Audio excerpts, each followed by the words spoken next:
École Wise Leadership avec l'apôtre Joseph.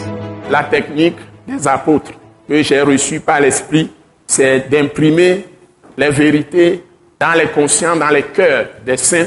Et c'est ça qu'on appelle, ça devient esprit et vie. Et ça produit la puissance de Dieu, sans que vous ne vous en rendiez. Vous allez commencer à faire des exploits, des choses vont vous arriver, vous n'allez rien comprendre. Simplement parce que votre esprit a été changé. Votre attitude a été changée. Parce que les vérités de Dieu, ce sont des principes divins. C'est comme des médicaments qui détruisent le diable en nous, qui détruisent tout ce qui est puissant des ténèbres, tout ce qui s'oppose à notre bonheur, de façon silencieuse en nous quand ces vérités sont comprises, surtout que vous les avez comprises. Et ces vérités sont maintenant votre vie, votre esprit. Ça fait corps avec votre personnalité. Donc ceux qui ont commencé même l'école Wise Leadership aujourd'hui, avec la technique de l'Esprit Saint que les apôtres utilisent, que j'utilise, que je suis aussi un envoyé, un apôtre de Dieu veut dire simplement un envoyé de Dieu que Christ a choisi spécialement, il a visité, il a oint de façon spéciale, il lui a révélé, il lui a donné des secrets, des mystères. Et ces mystères, c'est indépendamment de la personnalité. Par exemple, prenez quelqu'un comme Balaam, c'est un très mauvais prophète. Il est même sorcier, c'est un devin aussi. Donc, il pratique la sorcellerie. En même temps, il est prophète de Dieu, mais il collabore avec Satan en même temps. Il collabore avec le diable. Vous ne pouvez pas comprendre ça. Il y a beaucoup de gens aujourd'hui comme ça. Ils sont comme Balaam.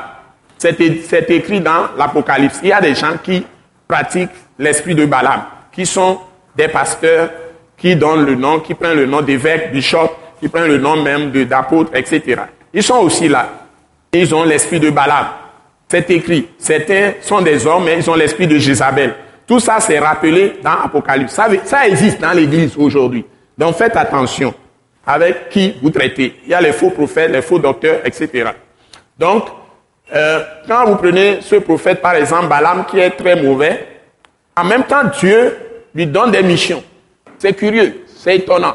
Il peut avoir accès à Dieu, mais le diable a accès à lui. Le diable l'utilise. Il sait comment il fait la différence entre quand il veut aller vers Dieu et quand il veut exploiter sa relation avec Satan. C'est possible, hein? Même aujourd'hui, les gens le font.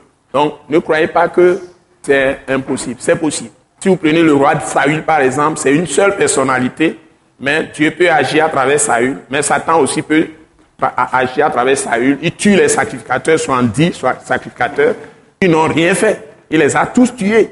Ils étaient au moins 70. Il les a tués. C'est des sacrificateurs, y compris le souverain sacrificateur. Il les a tués à cause de David. Il veut tuer David. Il n'a pas pu avoir David parce que le souverain sacrificateur a donné le pain de proposition à David et il y a un rapporteur. Vous voyez le danger des gens qui rapportent.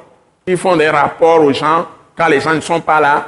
Il y a quelque chose qui s'est passé dans l'église. Ils vont prendre le téléphone, ils vont appeler la personne, lui raconter des choses qui concernent la personne. Ceux qui font ça, c'est des meurtriers, des tueurs. Donc quelqu'un a vu ce qui s'est passé dans l'église. Il est parti dire ça à Saül. Que David est venu et le souverain sacrificateur lui a donné peine de proposition. Ce qu'il ne devait pas faire selon Dieu lui-même, la loi de Moïse. Mais néanmoins, c'est pour préserver la vie de David. David devait tomber là-bas, mourir. Et ceux qui ont mangé devaient mourir en même temps. Mais ils étaient vivants, ils ont été sauvés. Leur vie a été préservée. Parce que Dieu voit au cœur. Dieu ne voit pas forcément ce que tu fais avec tes mains. Il regarde à ton cœur, dans quelles conditions David était. Et pourquoi David est parti là-bas. Donc, mais ce rapporteur est parti dire ça à Saül, comment on l'appelle? Vous connaissez le nom? Doeg, voilà. Donc, il est parti dire ça à Saül. À cause de ça, Saül a fait venir les sacrificateurs qui sont les serviteurs de Dieu, le souverain sacrificateur de tout le peuple de Dieu. Il les a tous tués. Vous voyez un individu qui est oint par Dieu et qui a reçu le Saint-Esprit. Et après, un mauvais esprit vient aussi sur lui. Quand David lui joue la musique, le mauvais esprit s'en va, le Saint-Esprit peut travailler. Mais il y a des moments où l'esprit mauvais travaille en lui et maintenant il va tuer les gens parce que c'est le diable seul qui tue. Il accuse Satan. Aujourd'hui, Satan ne peut travailler que si vous lui prêtez votre intelligence. Vous lui prêtez, ce n'est pas l'intelligence qui peut entrer dans vos sentiments, qui peut entrer dans votre volonté, pas votre pensée. La porte ouverte à Satan, ne peut venir que de votre intelligence. Quand votre intelligence n'est pas renouvelée par la parole de Christ. En d'autres termes, si votre intelligence n'est pas renouvelée par la parole de Christ, c'est-à-dire que vous n'avez pas la pensée de Jésus, la pensée de Christ, par ces paroles qui remplacent toute votre pensée. Vos sentiments vont être manipulés, vos émotions vont être utilisées, vos désirs, votre volonté, tout ça va être utilisé. Toute votre âme va être remplie de Satan. Et Satan va vous utiliser pour faire des pires choses. Et après, vous allez même regretter. Un autre exemple, c'est Judas Iscariote. Donc après, il a tellement regretté qu'il s'est même suicidé lui-même. Vous voyez, quand il revient à lui-même en tant que personne, Satan l'a utilisé. Après, il s'en va. Il va encore revenir.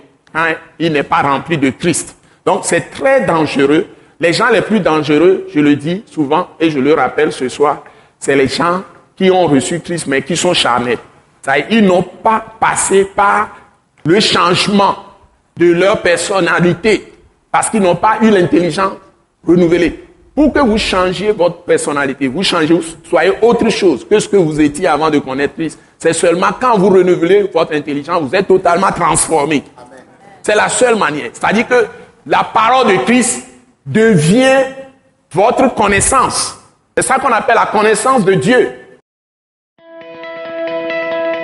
Ce message de l'apôtre Joseph Kodouak Bemehin vous est présenté par le mouvement de réveil d'évangélisation, Action toute âme pour Christ international, Attaque internationale. Pour plus d'informations et pour écouter d'autres puissants messages, merci de nous contacter au numéro indicatif 228 90 04 46 70 ou de visiter le site web atacinternational.org. Soyez bénis en Jésus-Christ.